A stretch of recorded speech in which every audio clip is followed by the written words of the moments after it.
നമ്മൾ ഇന്നത്തെ വീഡിയോ പരിശോധിക്കുന്നത് നമ്മുടെ വാട്സപ്പിലൊക്കെ നമ്മൾ മൊബൈൽ നമ്പർ ചേഞ്ച് ചെയ്യാറുണ്ട്. പല ആളുകൾക്കും അറിയാവുന്ന മൊബൈൽ നമ്പർ ചേഞ്ച് ചെയ്യാനുള്ള സൗകര്യം നമ്മുടെ വാട്സപ്പിനകത്തുണ്ട് എന്നുള്ളത്. പക്ഷേ നമ്മൾ ചേഞ്ച് ചെയ്യുന്ന സമയത്ത് നമുക്ക് അറിഞ്ഞിരിക്കേണ്ട വളരെ ഇമ്പോർട്ടൻ്റ് ആയിട്ടുള്ളൊരു കാര്യം, പുതിയൊരു അപ്ഡേറ്റ് ആയിട്ട് വാട്സപ്പ് കൊണ്ടുവന്നിട്ടുണ്ട്. വളരെ യൂസ്ഫുൾ ആയിട്ടുള്ള അപ്ഡേറ്റ് ആണ്. പക്ഷേ നമ്മൾ മൊബൈൽ നമ്പർ ചേഞ്ച് ചെയ്യുന്ന സമയത്ത് നമ്മൾ ആ ഒരു ഫീച്ചർ അറിഞ്ഞിരിക്കണം, അത് കൃത്യമായിട്ട് ഉപയോഗിക്കണം. വാട്സപ്പിൽ മൊബൈൽ നമ്പർ ചേഞ്ച് ചെയ്യുന്ന സമയത്ത് നിങ്ങളുടെ നമ്പർ ചേഞ്ച് ആയ കാര്യം എല്ലാവരെയും അറിയിക്കാനും അവർക്ക് വേണമെങ്കിൽ നിങ്ങളുടെ പുതിയ നമ്പർ വളരെ ഈസി ആയിട്ട് സേവ് ചെയ്യാൻ സാധിക്കുകയും ചെയ്യും. അതെങ്ങനെ ഞാൻ കാണിച്ചുതരാം. വീഡിയോ മുഴുവനായിട്ട് കാണാൻ നിങ്ങളുടെ സുഹൃത്തുക്കൾ കൂടി വീഡിയോ ഷെയർ ചെയ്ത് കൊടുക്കുക. അപ്പോൾ ഞാൻ ആദ്യം കാണിച്ചുതരുന്നതിന് വേണ്ടി എൻ്റെ വാട്സപ്പ് ഓപ്പൺ ചെയ്യാണ്. വാട്സപ്പ് ഓപ്പൺ ചെയ്ത് ഏറ്റവും മുകളിൽ വലതു ഭാഗത്തുള്ള ഈ 3 ഡോട്ട് ക്ലിക്ക് ചെയ്ത് ഇവിടെ താഴെ സെറ്റിങ്സ് എന്ന് കാണുന്ന ഭാഗത്ത് നമ്മൾ ക്ലിക്ക് ചെയ്ത് കൊടുക്കുക. ക്ലിക്ക് ചെയ്യുമ്പോൾ ഇതുപോലെ ഓപ്പൺ ആയിട്ട് വരും. നമ്മളൊരു പുതിയ നമ്പർ എടുത്ത് പഴയ നമ്പർ നമ്മൾ ഒഴിവാക്കുകയാണെന്നുണ്ടെങ്കിൽ നമ്മൾ ചെയ്യേണ്ടത് നമ്മുടെ നിലവിലെ വാട്സപ്പ് പുതിയ നമ്പറിലേക്ക് ചേഞ്ച് ചെയ്യുക. അങ്ങനെ ചെയ്തു കഴിഞ്ഞാൽ നിങ്ങൾ ഒഴിവാക്കാൻ ഉദ്ദേശിക്കുന്ന നമ്പറിലുള്ള വാട്സപ്പ് മൊത്തത്തിൽ ഡിലീറ്റ് ആകും. അതിലുള്ള എല്ലാ വാട്സപ്പ് ഡീറ്റെയിൽസും ഇനി പുതിയ നമ്പറിലേക്ക് ചേഞ്ച് ചെയ്യാൻ സാധിക്കും, കൊണ്ടുവരാൻ സാധിക്കും. അപ്പോൾ അതിനുവേണ്ടി നമ്മൾ ഇതുപോലെ സെറ്റിങ്സ് ഭാഗത്തേക്ക് എത്തിയാൽ ഇവിടെ കാണാം അക്കൗണ്ട് എന്നുള്ള ഓപ്ഷൻ ഏറ്റവും മുകളിൽ, അതിനകത്ത് ക്ലിക്ക് ചെയ്ത് കൊടുക്കുക. ക്ലിക്ക് ചെയ്യുമ്പോൾ ഇതുപോലെ ഓപ്പൺ ആയിട്ട് വരും.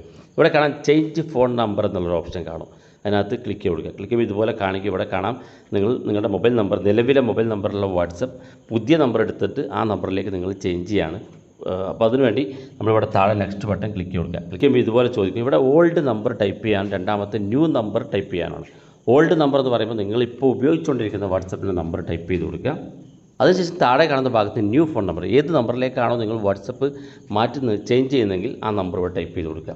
അതിനുശേഷം താഴെ കാണുന്ന ഭാഗത്ത് നെക്സ്റ്റ് ബട്ടൺ ക്ലിക്ക് കൊടുക്കുക. ഇങ്ങനെ ക്ലിക്ക് ചെയ്യുമ്പോൾ ഇതുപോലെ കാണിക്കും നിങ്ങൾ ഏത് നമ്പറിലേക്കാണ് നിങ്ങൾ ചേഞ്ച് ചെയ്യുന്നതെന്നുള്ള ആ ഒരു ഡീറ്റെയിൽസ് ഇവിടെ മുകളിലായിട്ട് കാണിക്കും. ഇവിടെ താഴെ share my new number with my contacts എന്നുള്ള ഓപ്ഷൻ ഉണ്ട്. അതായത് ഇത് പ്രധാനപ്പെട്ട ഒരു കാര്യമാണ്. ഇവിടെ നമ്മുടെ പുതിയ നമ്പർ നമ്മുടെ കോൺടാക്റ്റിലുള്ള എല്ലാ വ്യക്തികൾക്കും നമുക്ക് മെസ്സേജ് പോകാനുള്ള ഓപ്ഷനാണ്. അപ്പോൾ ഇത് നമ്മൾ എനേബിൾ ചെയ്യുമ്പോൾ ഇതുപോലെ 3 ഓപ്ഷൻ ചോദിക്കും. ഒന്നാമത്തെ ഓപ്ഷൻ ഓൾ കോൺടാക്ട്സ്, അതായത് നമ്മുടെ വാട്സപ്പ് ഇനി എൻ്റെ പുതിയ നമ്പറിലേക്കാണ് എൻ്റെ വാട്സപ്പ് ഉപയോഗിക്കുക എന്നുള്ളത് നമ്മുടെ സുഹൃത്തുക്കളെ അറിയിക്കുന്നതിന് വേണ്ടിയിട്ടുള്ള ഫീച്ചറാണ്. ഇവിടെ ഒന്നാമത്തെ ഓൾ കോൺടാക്ട്സ് എന്ന് പറഞ്ഞാൽ നമ്മുടെ കോൺടാക്റ്റിലുള്ള എല്ലാ വ്യക്തികൾക്കും മെസ്സേജ് പോകണം. ഞാനൊരു പുതിയ നമ്പർ വാട്സപ്പ് എടുത്തിട്ടുണ്ട്, ഇനി മുതൽ ഈ നമ്പറിലാണ് എനിക്ക് ചാറ്റ് ചെയ്യേണ്ടത് എന്നുള്ള രീതിയിൽ അവർക്കൊരു മെസ്സേജ് പോകും. അതായത് അവരെ അറിയിച്ചുകൊണ്ട് എൻ്റെ നമ്പർ വാട്സപ്പ് നമ്പർ ചേഞ്ച് ചെയ്തിട്ടുണ്ട് എന്നുള്ളൊരു മെസ്സേജ് പോകും. അപ്പോൾ അവർക്ക് തന്നെ ആ നമ്പർ പുതിയ നമ്പർ കാണിക്കുകയും ചെയ്യും. അതുകൊണ്ട് അവർക്ക് വളരെ ഈസി ആയിട്ട് ആ നമ്പർ ആണെന്ന് മനസ്സിലാക്കി വേണമെങ്കിൽ അതിൽ ചാറ്റ് ചെയ്യാനും ആ നമ്പർ നോട്ട് ചെയ്ത് സേവ് ചെയ്ത് വെക്കാനൊക്കെ സഹായിക്കും. ഇവിടെ രണ്ടാമത്തെ കോൺടാക്റ്റ് ഐ ഹാവ് ചാറ്റ്സ് വിത്ത്, നമ്മൾ ചാറ്റ് ചെയ്തുകൊണ്ടിരിക്കുന്ന വ്യക്തികളെ മാത്രം, നേരത്തെ ഓൾ കോൺടാക്ട്സ് ആണ്, നമ്മൾ സേവ് ചെയ്ത കോൺടാക്റ്റുകളുള്ള വ്യക്തികൾക്ക് വാട്സപ്പ് ഉപയോഗിക്കുന്ന ആളുകൾക്കാണ് ഈ മെസ്സേജ് പോവുക. രണ്ടാമത്തെ കോൺടാക്ട്സ് ഐ ഹാവ് ചാറ്റ്സ് വിത്ത്, നമ്മൾ ചാറ്റ് ചെയ്തുകൊണ്ടിരിക്കുന്നത് കോൺടാക്റ്റിൽ തന്നെ എല്ലാവരോടും നമ്മൾ ചാറ്റ് ചെയ്യാറില്ല, എന്നാൽ ചാറ്റ് ചെയ്യുന്ന വ്യക്തികൾക്ക് മാത്രം മെസ്സേജ് പോയാൽ മതി, രണ്ടാമത്തെ ഓപ്ഷൻ. മൂന്നാമത്തെ കസ്റ്റം സെലക്ട് ചെയ്താൽ നമ്മുടെ കോൺടാക്റ്റിലുള്ള വ്യക്തികളെ കാണിക്കും. ഇതിൽ ഏതൊക്കെ വ്യക്തികൾക്കാണോ നമുക്ക് ഇത്തരത്തിൽ സെലക്ട് ചെയ്ത് പോകേണ്ടതെങ്കിൽ നമ്മൾ സെലക്ട് ചെയ്ത വ്യക്തികൾ, ഇപ്പോൾ ഞാൻ ഒരു 3 ആളോ 4 ആളോ സെലക്ട് ചെയ്താൽ ആ 3 അല്ലെങ്കിൽ 4 നമ്മൾ സെലക്ട് ചെയ്ത നമ്പറിലേക്ക് മാത്രം മെസ്സേജ് പോകാനുള്ള ഓപ്ഷനാണ്. ഇവിടെ ഇപ്പോൾ കാണാൻ സാധിക്കും താഴെ ഭാഗത്ത് എൻ്റെ ഓൾ കോൺടാക്ട് സെലക്ട് ചെയ്തപ്പോൾ താഴെ 612 കോൺടാക്റ്റ് ഉണ്ട് വാട്സപ്പുള്ള, ആ കോൺടാക്റ്റിലേക്കൊക്കെ മെസ്സേജ് പോകും. രണ്ടാമത്തെ കോൺടാക്റ്റ് ഐ ഹാവ് ചാറ്റ്സ് വിത്ത്, നമ്മൾ ചാറ്റ് ചെയ്യുന്ന കോൺടാക്റ്റ് മാത്രമാണെങ്കിൽ ഇവിടെ താഴെ 255 എന്ന് കാണുന്നുണ്ട്. അപ്പോൾ നിങ്ങൾക്ക് ഏതാണോ എത്രയും പേര്, ഇപ്പോൾ മുഴുവൻ ആളുകളിലേക്ക് മെസ്സേജ് പോകണമെന്നുണ്ടെങ്കിൽ ഓൾ കോൺടാക്റ്റ് സെലക്ട് ചെയ്യുക, താഴെ ഡൺ ബട്ടൺ ക്ലിക്ക് ചെയ്യുക, നെക്സ്റ്റ് ബട്ടൺ ക്ലിക്ക് ചെയ്ത് മുന്നോട്ട് പോകുക. ഇത്രയും ചെയ്താൽ മതി.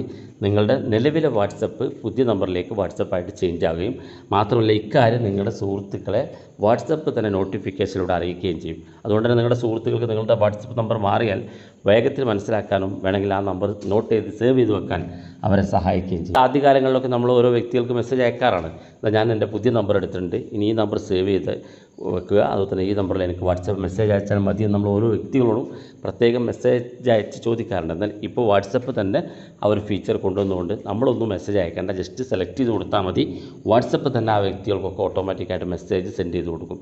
വളരെ യൂസ്ഫുൾ ആയിട്ടുള്ള വളരെ വ്യത്യസ്തമായിട്ടുള്ള ഫീച്ചറാണ്. വീഡിയോ ഇഷ്ടപ്പെട്ടെങ്കിൽ നിങ്ങളെ സുഹൃത്തുക്കൾക്ക് മറക്കാതെ ഷെയർ ചെയ്ത് കൊടുക്കുക. ഇതുപോലുള്ള വ്യത്യസ്തമായ അറിവുകളുമായി നമുക്ക് അടുത്ത വീഡിയോയിൽ കാണാം.